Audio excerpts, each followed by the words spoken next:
There's reasons to be excited about the latest jumps in gold and especially silver, but the meteorologist is calling for a little bit of rain on that day when the parade is going to happen. How much we'll get? Well, let's find out and explore.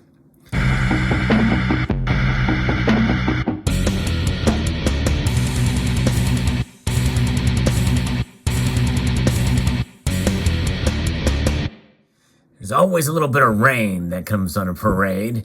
In fact, most of the time the markets get overexcited or they overreact to bad news and good news, and that is the rain. The rain that comes for a jubilant moment when we see the prices of gold and silver pop out, and we think this could be the beginning, especially if it's 3 days or more of increased prices. We think, okay, a lot of the predictions come out and say it's going to the moon. It's going to go way, way up. Now, those of you who've been following this channel for quite a while, I'm certainly want to be open-minded to any kind of bullish calls because it can happen. And we've seen it here. In fact, I'm now working against my own price prediction for silver by the end of the year and tampering down any kind of excitement in and of myself, and also cautioning you, the viewer, as well, to not get overly excited. In other words, we want to be realistic about where things are going. So could this be the beginning of a bull run or maybe a false start for gold and silver, especially silver here? Gold to silver ratio is now well below 80-1, which is exciting to see. Many people, including myself, think it's long overdue for silver. But gold is holding the line as well. I'm going to be referencing an article here from Kitco News that talks about this very subject.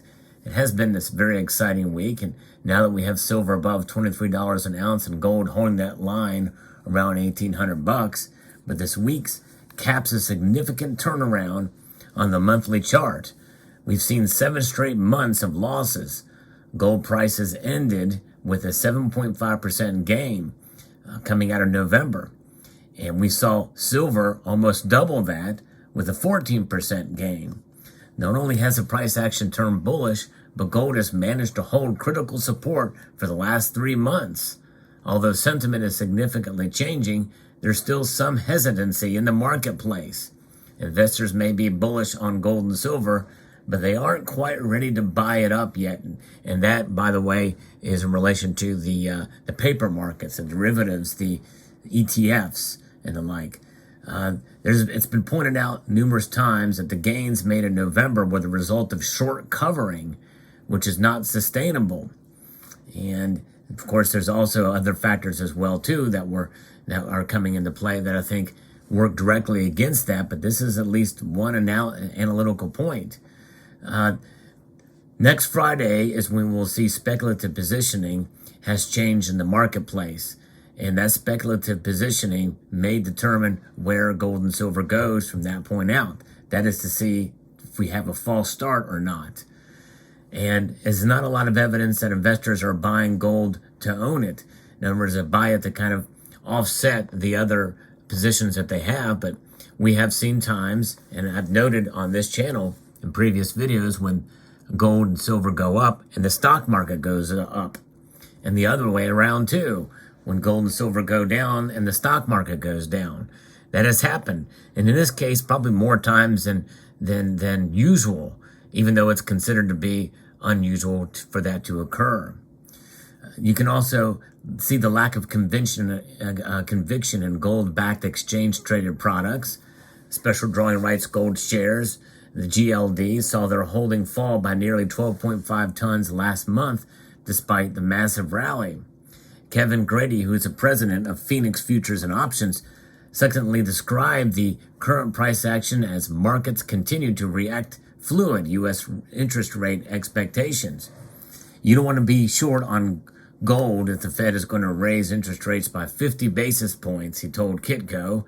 But people are not saying, let's get long gold at $1,800. They're just saying, let's not be short. And gold still has this Fed problem, even if they slow the pace of rate hikes to 50 basis points later this month. Like I said, about 75% of investors think that's what's going to happen.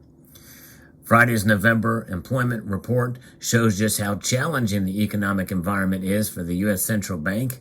The report said that the economy created 263,000 jobs last month, and at the same time, annual wages increased 5.1%. That's on the backdrop of a lower labor participation rate. That's a real problem too. So it's a mixed bag there. The Federal Reserve, if it wants to get inflation down, will need to continue to tighten its monetary policy to slow the economy and weaken the labor market. We may not get any more 75 basis point moves, but investors need to pay attention to terminal rate expectations.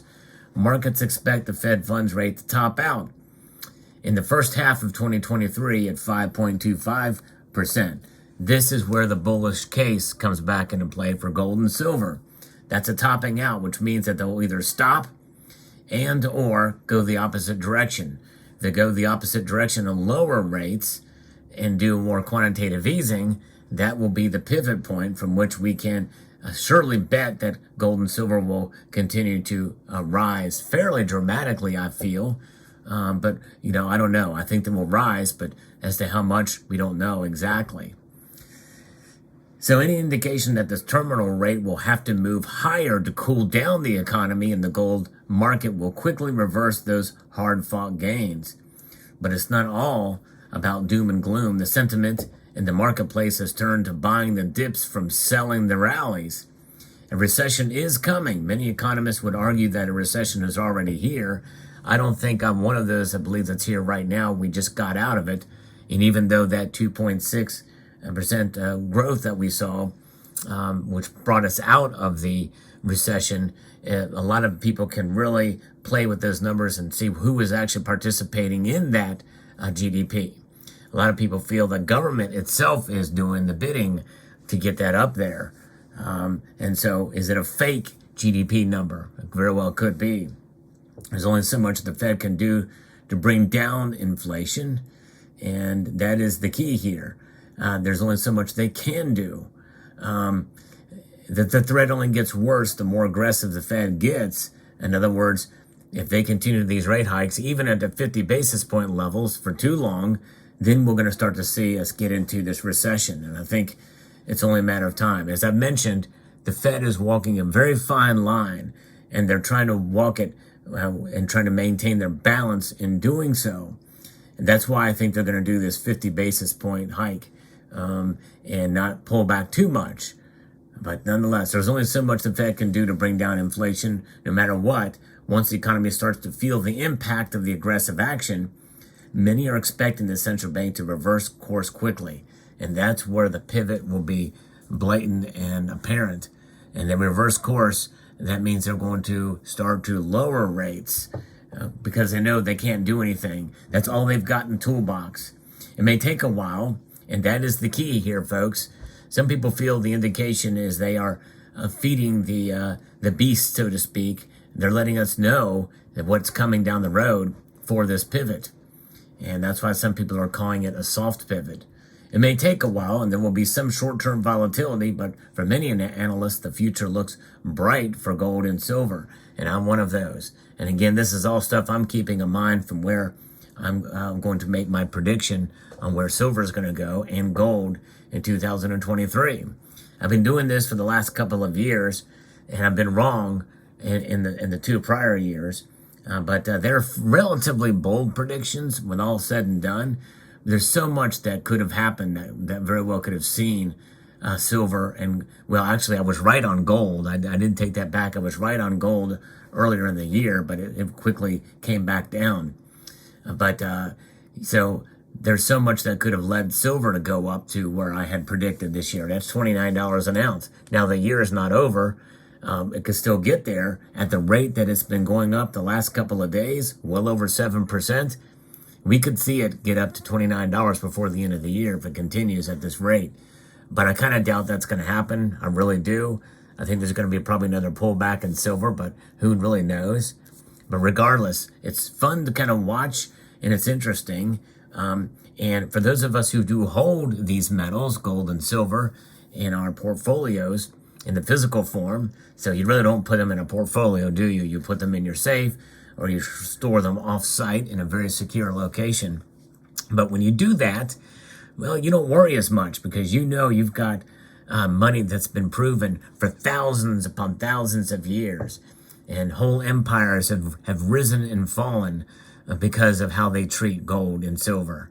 And history will not change in that regard, no matter how technologically advanced we get, no matter what, because when it's all said and done, the only thing that has been proven as a store of value time and time again, even in this acute digital age from which we live, look what's happening with the cryptocurrency space right now. FTX has all but decimated that whole empire, and it's all boiling back down to what has been proven, what is true, what is tough to get out of the ground and be able to process in order to get to the examples that you see before you here. Gold and silver, they have stood the test of time and will continue to do so. So let me know what your thoughts are in the comment section below on this video. What do you think? Do you think that this is the beginning of a bull run? Or do you think this is a false start and we may not see this until next year or maybe even into 2024? Anything could happen. It's fun to talk about, but in the end, the overall message I want to send is that we need to consider all options. Keep them on the table, no matter how bullish the markets get in a few days or even weeks. It can all come crashing back down again. And the difference between a crashing Bitcoin price or a crashing stock and crashing gold and silver is that gold and silver will never go to zero. And a crash in those markets maybe could mean at the worst it be chopped in half in terms of the price, like what silver has had.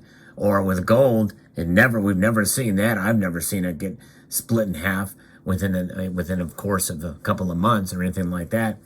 But we will see a dramatic drop by hundreds of dollars an ounce for gold's price.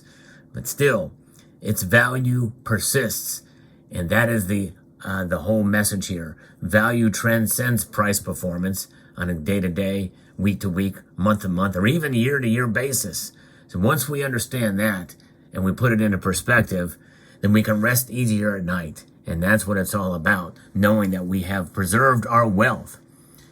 So there you go. Let me know what your thoughts are in the comment section below. I hope you enjoyed this video. I'd like to extend a multitude of gratitude to all of you for taking the time to watch and to encourage you to please rate, share, comment, and subscribe.